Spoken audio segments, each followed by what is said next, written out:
A woman is under arrest this morning on sex trafficking charges. News Channel 5's Matthew Torres is out of the Metro Jail with details. So how did this all go down, this arrest, Matthew?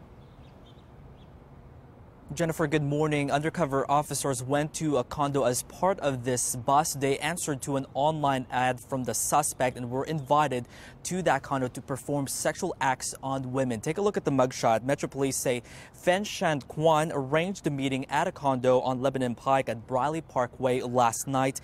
They were brought back into rooms to meet the women. One of the women working for Kwan said to the officer that she was flown in from New York on Thursday, claims she didn't know where she was and that she wasn't fed for quite some time and that she was ordered to perform sexual acts on men. Certainly a very disturbing story, knowing that this is something that could happen really by anyone's neighborhood. Metro Police say that Kwan has been the focus of similar investigations in the past. She was arrested last night and is being charged with trafficking for a commercial sex act. As of this morning, she is still in jail, being held on a $50,000 bond. We are reporting live from Metro Jail this morning. I'm Matthew Torres, News Channel 5 HD. 5 people are in custody and 2 others still on the loose after police pulled over a stolen vehicle in West Nashville early this morning. This was the scene just after 2:15 off Interstate 40 at Old Hickory Boulevard. Metro officers pulled over the silver Honda CR-V after running the tags and discovering it was stolen. After the car was pulled over, police say several of the passengers jumped out and tried to run. 3 people remained at the vehicle, though, and 2 others later turned themselves in. Also new this morning, crews were investigating a suspicious overnight house fire.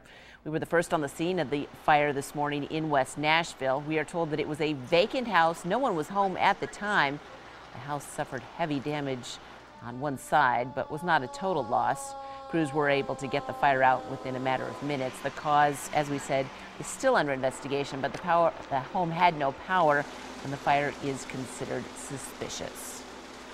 2 men are still on the run this morning after a major drug bust this week. Metro Police arrested 10 people in the bust and say they took more than $2 million of cocaine off the streets.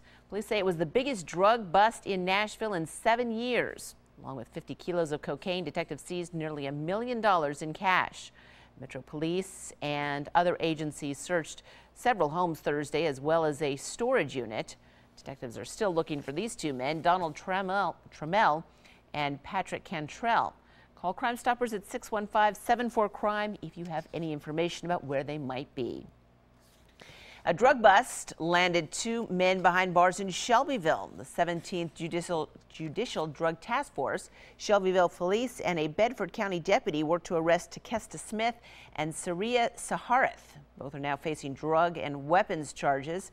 Officials seized crystal meth, marijuana, pills, and firearms from the men. Federal authorities are said to be pursuing the case now.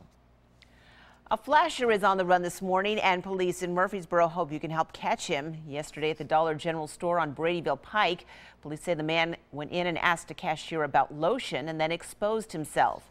Employees ran him off. They say he had dreadlocks, was in his late 20s or early 30s, and was driving a Pontiac Sunfire. If you have any information that might help, call Murfreesboro Police. A man who claimed to be seriously injured and then escaped from police custody has been recaptured in Atlanta. James Taylor III was arrested by the FBI yesterday. He'd been in the Metro Jail for a string of grocery store robberies a little more than a month ago and was in a wheelchair after being hurt in a police chase. Taylor then told investigators he had information about a murder and convinced them to take him out to an apartment complex in Madison in early February. He told them he had to use the bathroom, and when officers opened the car door for him, Taylor took off running. An SUV was waiting nearby to help in his getaway. He will be brought back to Nashville to face charges related to the grocery store robberies as well as now the escape. A Trigg County murder suspect was back in court yesterday. Ryan Champion is accused of killing his parents, his sister, and another man. His new attorney told the judge they still have not received evidence and other paperwork from his former lawyer. Meanwhile, the attorney for Champion's accused accomplice, Ann Plotkin, tried to get her $3 million bond lowered. The judge denied that request. Champion and Plotkin are expected back in court later this summer. A woman was killed after her SUV was struck by a train in Humphreys County yesterday, and authorities confirmed last night the victim was Susan Goodman.